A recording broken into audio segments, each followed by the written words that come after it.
మీ పేరు? గీత.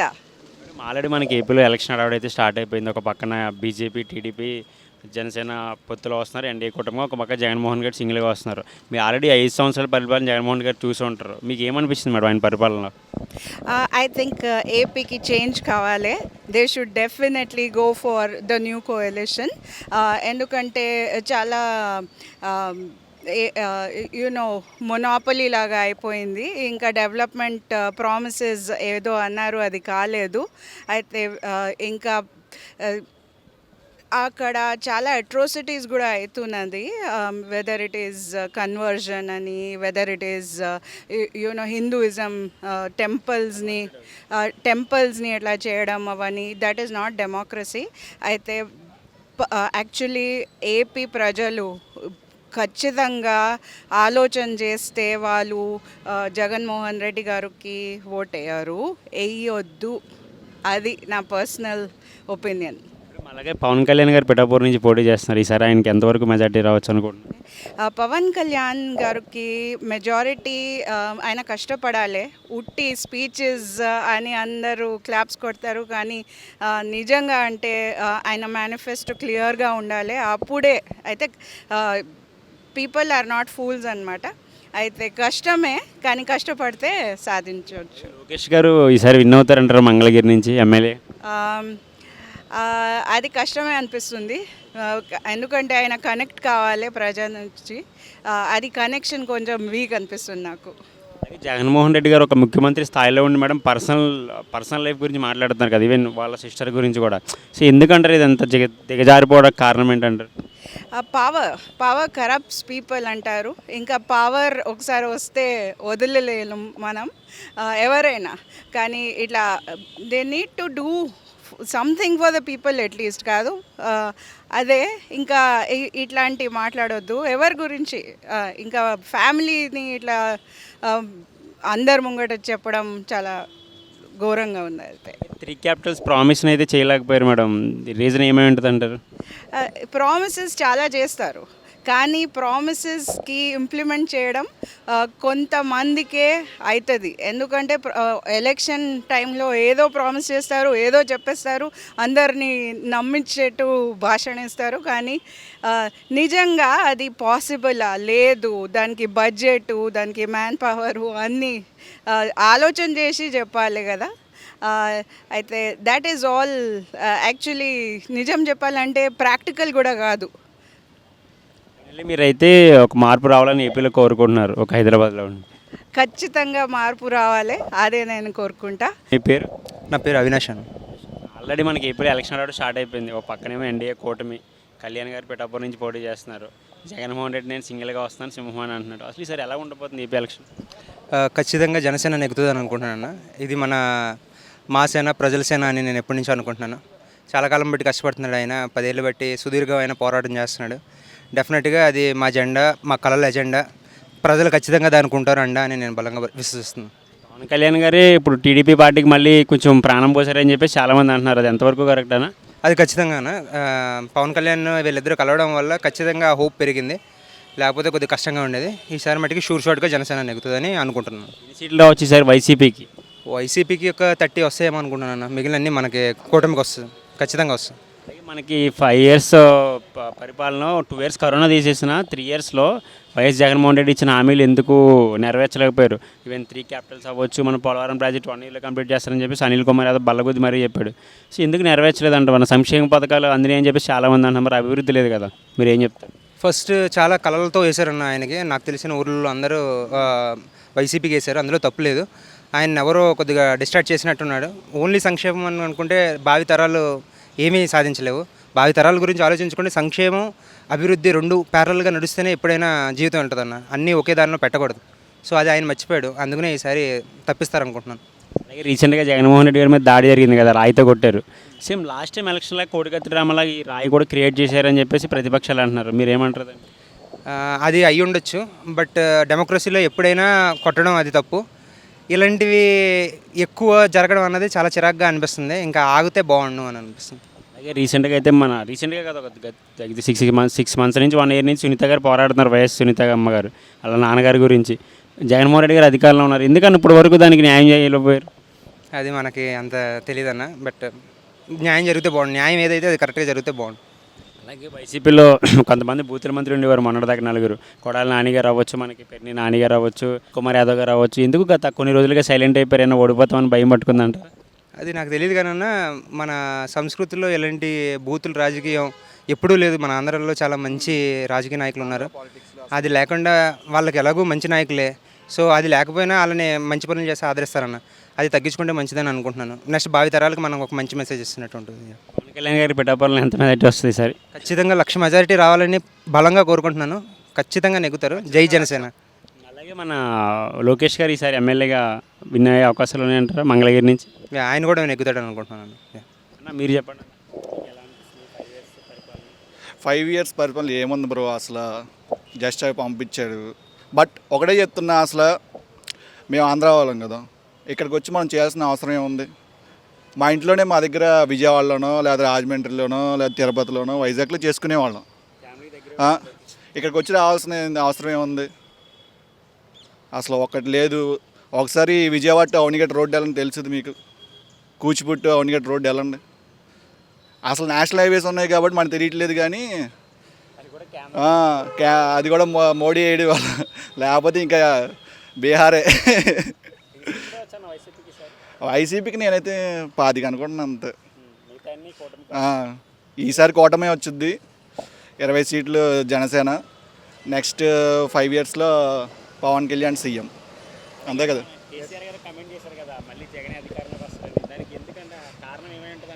ఫస్ట్ ఆయనే అధికారం రాలేదు, ఆయనకే క్యాలిక్యులేషన్ లేదు, ఆయన మాట్లాడుతున్నాడు. ఇంకా ఆయన ఏం చెప్తాడు? ఆయన ఖచ్చితంగా విన్ అవుతాడు. కూటమి బలం వల్ల జనసేన కార్యకర్తలు కూడా మేము లోకేష్ గారికి సపోర్ట్ చేస్తాం.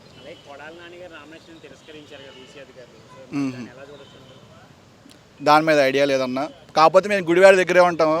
గుడివాడ అసలు ఏం అభివృద్ధి లేదన్న. బస్ స్టాండ్లో వాటర్ వస్తే ఇది సగం మునిగిపోవడం తప్ప ఏముండదు. నేను 20 ఏళ్ళ నుంచి వస్తున్నాను. ఏముంది గుడివాడలో సరైన ఏం లేదు. అవనిగడ్డ బుద్ధప్రసాద్ అయితే 30,000 మెజారిటీ కొడతామన్నాం ఖచ్చితంగా. జనసేన ఆయన జాయిన్ అవ్వడం మాకు చాలా బలం ఇచ్చింది. అవనిగడ్డలో జనసేన అభ్యర్థి ఎవరు లేరు. ఆయన రావడం వల్ల బలంగా ఇంకా పుంజుకుంది. మార్పు రావాలి. భావి తరాల కోసం జనాలందరూ ఒకసారి ఆలోచించి చెయ్యాలి. పంచి పెడితే ఏమీ రాదు, క్రియేట్ చేస్తే వస్తుంది. 3 రాజధానులు ఆయన చెప్పడం 3 రాజధానులు అన్నాడు, ఆయన లాస్ట్కి ఒకటే కదా, ఒకటి కూడా చెప్పట్లేదు, చేయలేదు. మాకు సిగ్గుగా ఉంది అసలు ఆంధ్రగా ఇక్కడ చెప్పుకోవడం. అదే ఎవరన్నా రాజధాని ఏంటని అడిగితే అసలు చాలా మొహం చాడేసినట్టు ఉంటుంది. ఒకటి చాలన్నా, ఒకటి చాలు. ఎందుకు సెంటర్లో పెట్టుకుంటే అందరూ వస్తారు. అమరావతి 10 ఏళ్ళ నుంచి పీకింది ఏమీ లేదు, అక్కడే ఉన్నాము. ఇదేమో వెళ్ళిపోతుంది ఇలా, బాధగా ఉందన్న అంతే. మనస్ఫూర్తిగా కోరుకుంటున్నా. చూసే ప్రజలకైతే ఖచ్చితంగా ఆలోచించి వేయండి. జై జనసేన. సార్ మీ పేరు సార్? నా పేరు గురురాజ్ అండి. మనకు ఆల్రెడీ ఏపీలో అయితే ఎలక్షన్ హడావుడి స్టార్ట్ అయిపోయింది సార్. ఒక పక్కన ఎన్డీఏ కూటమి వస్తుంది, ఒక పక్కనేమో జగన్మోహన్ రెడ్డి గారు సింగిల్గా పోటీ చేస్తా అన్నారు. ఈ 5 సంవత్సరాల పరిపాలన మీరు ఏం చూసారు సార్ అసలు? అంటే ఇప్పుడు ఎట్లంటే, ఇప్పుడు మేము అన్ని రంగాల్లో ఉన్నాం కాబట్టి ఇక్కడ అక్కడ అన్ని దిక్కులా నడుస్తూ ఉంటుంది. ఎస్, అంటే ఇక రాజకీయం అనేది కొంతవరకు మాకు అవగాహన ఉంటుంది. బట్ ఉన్న దాంట్లో ఇప్పుడు ఏంటిదనంటే ఒరిజినల్గా డిబేట్ టాక్ నడుస్తుంది. అంటే కొంతమంది ఏమో బాగా చేశాడు జగన్మోహన్ రెడ్డి అని, ఇప్పుడు మరి కొంతమంది ఏమో కొంచెం సిటీలో డెవలప్మెంట్స్ అవ్వలేదు అని, మరి కొంతమంది ఏంటిదనంటే ఈ రాజధానిల కన్ఫ్యూజ్ అదొకటి ఉంది అని, తర్వాత బాబు వస్తే అమరావతి దగ్గర రాజధాని చేస్తారు అని, తర్వాత మనకు కొంతమంది ఏంటిదంటే అవుట్స్కట్లకి వెళ్ళే వరకంటే ఈ మన కొంత అంటే ఈ కొన్ని పథకాలు అమ్మఒడి కానీ, తర్వాత వాలంటీర్ వ్యవస్థ కానీ, ఇలాంటి కొన్ని కొత్తవి బాగున్నాయని చెప్పి కొంతమంది మాస్ అంటున్నారు. తర్వాత మరి క్లాస్కి వచ్చే వరకు అంటే ఇంకొక రకంగా డివైడ్గా ఉంది. బట్ ఏది ఏమైనా కూడా గట్టి పోటీ అనేది ఉంది. ఇప్పుడు బీజేపీ, పవన్ కళ్యాణ్, తర్వాత టీడీపీ, చంద్రబాబు నాయుడు గారు ఇవన్నీ కలవడం వల్ల కొంత గట్టి పోటీ అయితే ఉంటుంది. వాస్తవంగా ఏంటిదనంటే ఫస్ట్ జగన్మోహన్ రెడ్డి గారికి కొంత ఫేవర్గానే ఉండేది. అంటే వీళ్ళు ఏంటంటే ముగ్గురు 3 దిక్కుల పోటీ చేస్తే కొన్ని విడిపోయేటి. బట్ ఇప్పుడు ఈ ముగ్గురు కలిసి చేయడం వల్ల ఇక కొంతవరకు ఏంటిదనంటే స్టాండర్డ్గా గట్టి పోటీ అయితే ఉంది. బట్ ఒరిజినల్గా ఈరోజు ఉన్నటువంటి ఆన్ డేట్ సిచ్యువేషన్, అంతకుముందు అక్కడ వన్ సైడ్ అన్నారు, ఇక్కడ వన్ సైడ్ అన్నారు, ఇలా మొత్తం తిరిగితే ఇప్పుడు ఆన్ డేట్లో చూస్తే మాత్రం ఖచ్చితంగా ఏ నాయకుడు కూడా ఇది గెలుస్తుంది అది గెలుస్తుంది చెప్పలేడు. ఇద్దరికి మాత్రం పోటీ అయితే చాలా టఫ్ ఉంది. సంక్షేమ పథకాలు అయితే అందే సార్, అభివృద్ధి అయితే ఏం జరగలేదని చెప్పి చాలామంది ప్రజలు అయితే అంటున్నారు. అసలు మీరేం చెప్తారు? అంటే ఇప్పుడు మనకేంటంటే తెలుస్తుంది, అదే చెప్తున్నాను కదా నేను. ఇప్పుడు కొంతమంది ఏంటిదనంటే ఆన్ డేట్లో డబ్బులు ఆల్రెడీ వీళ్ళకి కొన్ని వస్తున్నాయని, కొన్ని ఏంటిదనంటే సంక్షేమ పథకాలు కొన్ని అంటే మిగతాయి మాకు రాలేదు అని, ఆ తర్వాత కొంతమందికి ఏంటిదనంటే గవర్నమెంట్ ఉద్యోగస్తులకి ఆన్ డేట్లో జీతాలు ఇవ్వట్లేదు, వాళ్ళకు రావట్లేదు అని, కొంతవరకు ఏంటిదంటే పబ్లిక్ అయితే ఆన్ డేట్లో పడుతున్నాయని. ఇక వాలంటరీ వ్యవస్థ ఏదైతే ఉందో ఈ వాలంటరీ వ్యవస్థ కూడా మాకేంటంటే ఒక 50 ఇళ్ళకి ఒక వాలంటీర్ని పెట్టారు కాబట్టి చక్కనైనటువంటి సర్వీస్ అని చెప్పి కొంతమంది అంటున్నారు. కొంతమంది ఏమంటున్నారు అని అంటే వాళ్ళ చేతిలోకి వాలంటరీ వ్యవస్థలోకి ఆల్రెడీ వెళ్ళిపోయినాయి 50 కుటుంబాలు. కాబట్టి ఏంటిదనంటే వాళ్ళు చెప్పిందే వేదం, మేము బయట ఎక్కడన్నా చెబితే మళ్ళీ మాకు ఎక్కడ టార్చర్ ఉండి మాకు ఏదైనా పథకాలు ఆగిపోతాయేమో, ఇప్పుడు వాళ్ళు ఏంటిదంటే మేము ఎంత చెబితే అంతే అనే అహంకారంతో ఉన్నారని మరికొంతమంది. అంటే ఎందుకనంటే జనరల్గా అన్నీ తిరుగుతూ ఉంటాం కాబట్టి కొంతమందికి ఏమో వాలంటరీ వ్యవస్థ బాగుంది అని, మరికొంతమందికి ఏంటంటే అదే టార్చర్ మొదలైందని చెప్పి 2 విధాలుగా ఉంది. బట్ ఇప్పుడు ఏంటంటే పబ్లిక్ అనేది ఎలా ఉంటుంది అంటే వాళ్ళ హృదయంలో ఉంటుంది ఎవరికి వేయాలనేది. ఇప్పుడు మనకంతా కూడా తారుమారు అయిపోతూ ఉంటుంది, మనం చూస్తూ ఉన్నాం. బట్ ఏది ఏమైనా కూడా రెండింటికి మాత్రం టఫ్ పోటీ అయితే 100% ఉంటుంది. పిఠాపురంలో పవన్ కళ్యాణ్ గారు పోటీ చేస్తున్నారు సార్, ఈసారి ఎంతవరకు మెజార్టీ రావచ్చు ఆయనకి?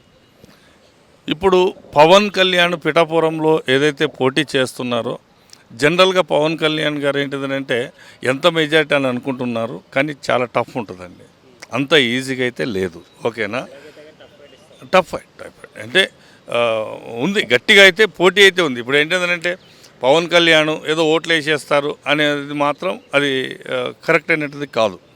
ఇప్పుడు ఎందుకనంటే పొలిటికల్లో 100% పవన్ కళ్యాణ్ కూడా కష్టపడాల్సిందే. ఇక్కడ ఏంటిదనంటే ఎవరు స్టారు ఎంత స్టారు అనేది కాదండి, ఎంత పెద్ద మల్టీబిలియనర్ కోటేశ్వరుడు ఇవన్నీ కాదు, పబ్లిక్కి ఎవరు సేవ చేస్తున్నారు అనేది ఇంపార్టెన్స్ వస్తుంది. కాబట్టి ఏంటిదనంటే పవన్ కళ్యాణ్ గారు గతంలో కంటే ఎక్కువ ఇప్పుడు కొంత పబ్లిక్లోకి వెళ్ళాడు. గతంలో ఏంటిదనంటే ఏదో పై నుంచే చేశారు, ఇప్పుడు పబ్లిక్లోకి వెళ్ళి కలవడం చేయడం, వాళ్ళు ఒక పర్సన్గా వీళ్ళు కూడా కలిసిపోవడం, అది కొంతవరకు ప్లస్ అవుతుంది. బట్ ఏది ఏమైనా గట్టి పోటీ అయితే ఉంటుంది. ఇప్పుడు ఏంటిదనంటే మాకు 1,00,000 మెజారిటీ వస్తుంది, వీళ్ళన్నీ ఏంటంటే ఈ ఊహాగానాల్లో ఉంటే మాత్రం డెఫినెట్గా పవన్ కళ్యాణ్ గారు ఓడిపోతారు.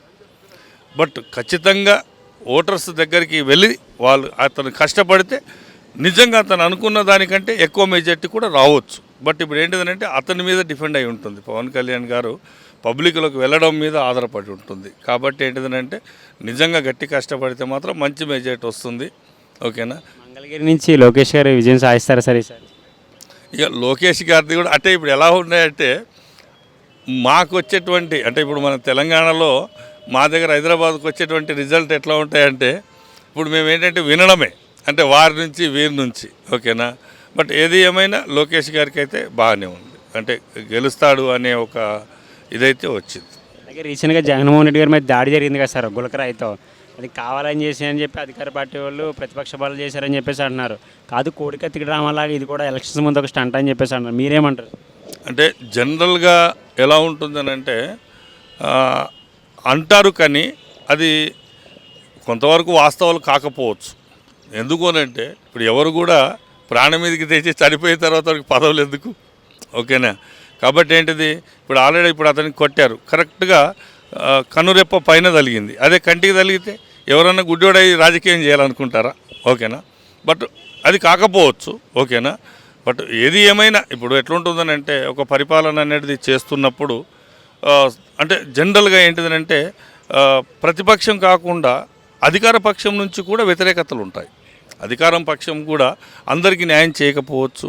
ఓకేనా, ఎవరికి న్యాయం జరిగిందో వాళ్ళు బాగుండొచ్చు, బట్ న్యాయం జరిగని వాళ్ళు వాడే కూడా రెబల్ అవ్వచ్చు. ఓకేనా, బట్ ఏది ఏమైనా అది ఆల్రెడీ పోలీసులు పట్టుకున్నారు కాబట్టి వాస్తవాలు వస్తాయి.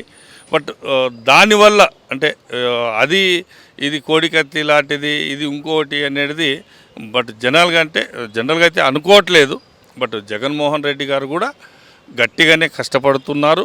బట్ అలాగని చెప్పి ప్రతిపక్షాలు కూడా వారి వంతు వాళ్ళు మామూలుగా పోటీ ఇవ్వట్లేదు. కాబట్టి ఏంటిదంటే రెండు విధాలుగా ఓకేనా, అంత ఈసారి రిజల్ట్ అయితే అంత ఆషమాషిగా ఉండదు. ఓకేనా, చాలా ప్రతి అడుగున ఎవరు గెలిచినా ఎవరు వచ్చినా తక్కువ ఓట్ల మెజారిటీతో అయితే వస్తారు. వాలంటీర్లు మొన్నటి వరకు దూషించిన చంద్రబాబు నాయుడు గారు అయితే ఇప్పుడు మళ్ళీ వాళ్ళకే 10,000 శాలరీ చేస్తారని చెప్పేసి అంటున్నారు సార్. ఎందుకంటారు ఇదంతా ఎలక్షన్ స్టంట్ అంటారా? బహుశా ఇప్పుడు రాజకీయంలో అది అయ్యుండొచ్చు. ఓకేనా, ఫస్ట్ అతను అట్లా అనకూడదు, బట్ అనకూడనిది ఇక తను ఏంటిదనంటే అన్నాడు అని అంటే ఇక మనకు అది ఒక మంచి దిక్కు నుంచి అనొచ్చు, చెడు దిక్కు నుంచి అనొచ్చు, ఇంకోటి అనొచ్చు. ఏది ఏమైనా ఇప్పుడు వాలంటరీ వ్యవస్థ అనేది చాలా బాగుంది అని చెప్పేసి మామూలుగా బయట టాక్. ఓకేనా, ఎందుకనంటే ఈ వాలంటీర్ వ్యవస్థ అనేది అన్ని ఏరియాలు వస్తే చాలా బాగుంటుంది, అంటే ప్రజలకి చాలా ఈజీ అయినటువంటి సర్వీసు అని అనుకుంటున్నారు. కానీ ఈ వాలంటరీ వ్యవస్థలో ఉన్నటువంటి కొంతమంది మంచి సర్వీస్ ఇచ్చిండొచ్చు గాక. ఓకేనా, చాలా బ్రహ్మాండమైనటువంటి సర్వీస్. మరికొంతమంది ఏంటంటే దాన్నే బూచిగా చేసి నేనే నీకు ఇచ్చేది నీ ఇంటిని పరిపాలిస్తున్నటువంటి రేంజ్లో వాళ్ళ బిల్డప్లు కొట్టి ఇప్పుడు వాళ్ళు ఏంటిదంటే నాకు మీరు ఏమన్నా అన్నా ఓకేనా, నా మాట మీరు ధిక్కరించిన మీ ఇంటికి ఏ పథకాలు రావు, మొత్తం నేనే ఇవ్వాలనే ధిక్కారం ఉంది.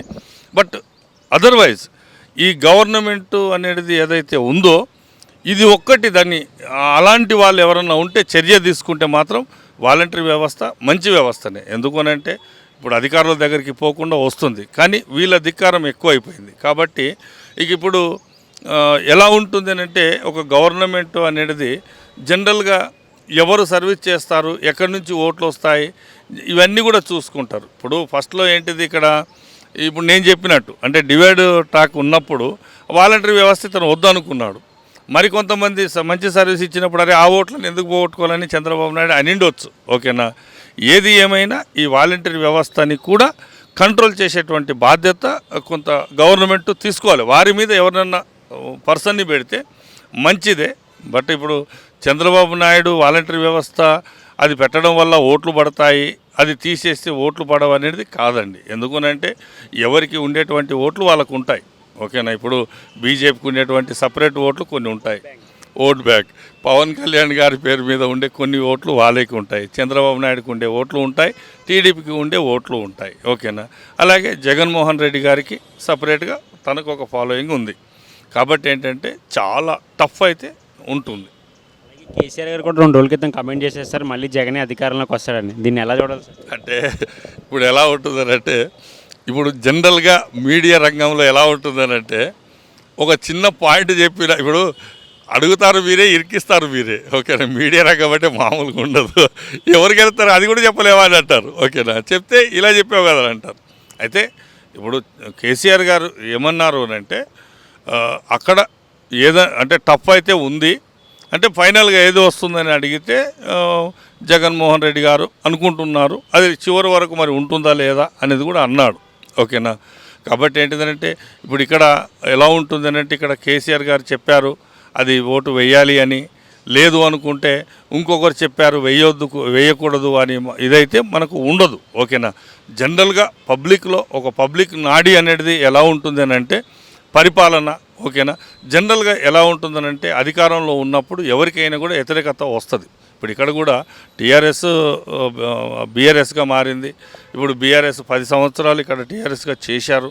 కాబట్టి ఏంటిదంటే కొత్తది వస్తే ఇంకా బాగుంటుంది అనే మార్పు వస్తే బాగుంటుంది అని ఇప్పుడు కాంగ్రెస్ వారికి అందరికీ కూడా జేజేలు పలికారు. బట్ ఇప్పుడు అక్కడ కూడా ఏంటంటే మార్పిడి రావచ్చేమో. ఓకేనా, ఇప్పుడు ఏంటిదంటే ఒక గవర్నమెంట్ అనేది చేస్తున్నప్పుడు ఇంకా ఈ పథకాల కంటే ఇంకా ఇది ఇంతకంటే మంచి సర్వీస్ వేరే వాళ్ళు ఇస్తారని వారి ఊహలు ఉండొచ్చు.